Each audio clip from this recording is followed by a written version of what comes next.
کسی نے اپنی ماں کے بارے میں لکھا، میری ماں نے میری تعلیم کے لیے اپنی انگوٹھی بیچ دی، بہن کی شادی کے لیے اپنے کنگن اور چھوٹے بھائی کی بیماری کے لیے اپنا ہار فروخت کر دیا۔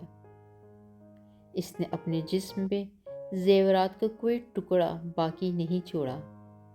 میں نے گریجویشن کی اور ملک سے باہر چلا گیا۔ میں ہر ہفتے 2 بار اس سے بات کرتا ہوں اور زیادہ تر اس کے رونے کی آواز سنائی نہیں دیتی۔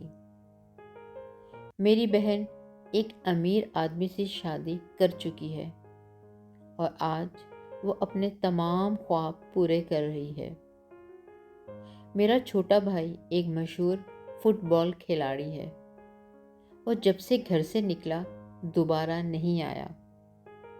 بہت سے سال گزر گئے اور میری ماں ہر بار ننگے پاؤں دروازے کی طرف دوڑتی جب بھی ہوا سے دروازہ ہلتا یا پڑوسی دستک دیتے، لیکن اکثر وہ آنسوؤں اور گھٹنوں میں درد کے ساتھ واپس آتی۔